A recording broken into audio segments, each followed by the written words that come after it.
नमस्कार। जून 8 आज गोटे पालन करने दिन ट्यूमर विषय सचेतनता वृद्धि एवं अनुसंधान समर्थन एवं रोगी जीवन को उत्तम भाव में गढ़ी तोड़ापी मन पकईदेवाई आज होची वर्ल्ड ट्यूमर डे अंतर्जातीय ट्यूमर दिवस। 1998 मसीह जर्मन ब्रेन ट्यूमर एसोसिएशन तरफ यह दिन टी आरंभ करा दिन मुख्य लक्ष्य थिला मस्तिष्क ट्यूमर सहित जनसाधारण को परिचित करवा, यार लक्षण चिकित्सा समय चिन्हित करवा एवं यहाँ उपरे गभीर भाव में आलोचना करी सचेतनता वृद्धि करवा।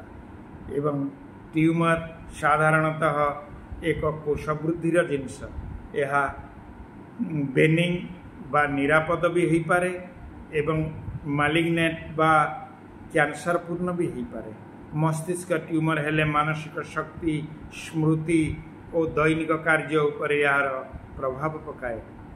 विचार को बंचातु जीवन को जीतमतु ट्यूमर रोकबार सचेतनतार प्रथम कदम होची एटा। एवं यही वर्ल्ड ट्यूमर डे आमे निश्चित भाव में पालन करवा एवं ये डेर देहर एक अंश जो कोष माने असाधारण भाव में वृद्धि पाई जाती एवं यही असाधारण दुई प्रकार रही था मो कहवा अनुसार विज्ञान कहवा अनुसार गोटे है बेनिंग बा निरापद जो प्रोब्लेम किसी आसेना एवं आउ गोटे हूँ मिलिग्नाट जहाँ कैंसर पूर्ण यार संभावना रही था। एवं पृथ्वी रे 80 लाख लोक ट्यूमर सहित जीवन बिताती, कई रोगरे जीति जाइछंती, कई मध्य हारी जाइछंती, कई युद्ध चाली रखिछंती। एवं मुख्यतः ब्रेन ट्यूमर सचेतनता वृद्धि पाई आज दिनटी उत्सर्गीकृत कराई।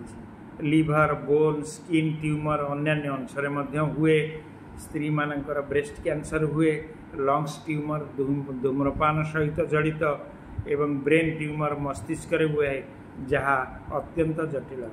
एवं ब्रेन ट्यूमर बाबद हेले मुंडरे कष्ट हुए, सकाळु सकाळु बेसी मुंड कष्ट लगे एवं दृष्टिटा आपणक देखिबाटा धूसरिया हो जाए एवं कंपन सृष्टि हुए, झाड़ मध्य हुए, आपणकर मनोवृत्ति खूब चंचल एवं परिवर्तन हो जाए एवं कथबार्ता अस्पष्ट वक्तव्य परिका लागे।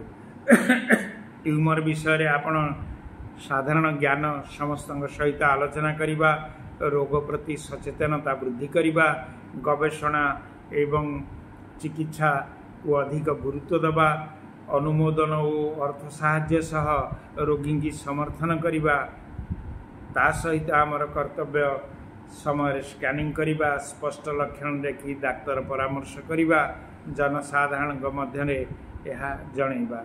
जीवन अमूल्य, ट्यूमर आसीपे किंतु सचेतनता और शीघ्र चिन्हट करिले जीवन बंचई परिबा।